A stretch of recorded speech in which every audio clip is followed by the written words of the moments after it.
Hello there, my name is Angie and I'm actually the author of a blog called Silver Boundary.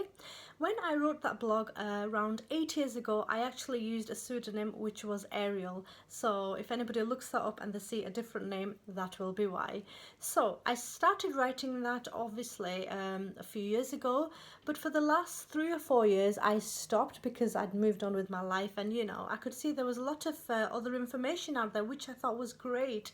And in that time what happened is I got flooded with messages from all those readers from all over the world who wanted my direct assistance and guidance, and I really did spend quite a lot of time speaking with lots of people, helping them in any way that I could. And it was really nice that I was in a position to give them that help when they needed it, right?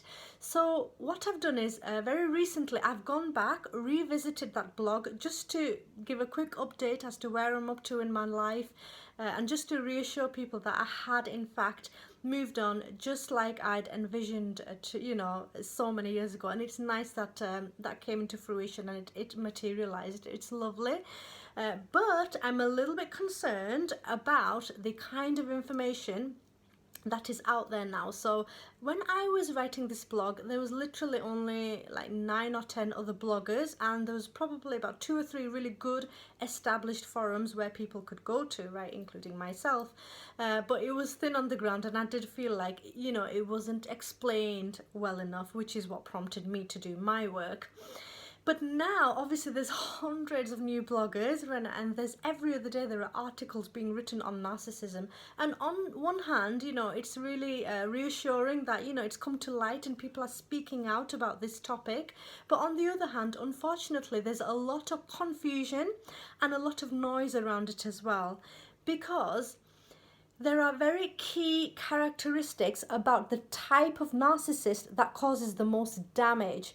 And what I read about very frequently, it's about the generic characteristics that people identify with narcissism. That's things like being, a self-obsessed, a bad temper, grandiose personality, egotistical, and all the rest of it. I mean, those sort of traits, yes, they are narcissistic traits, but it's not enough to identify the type of person that is really causing so much harm in a relationship environment.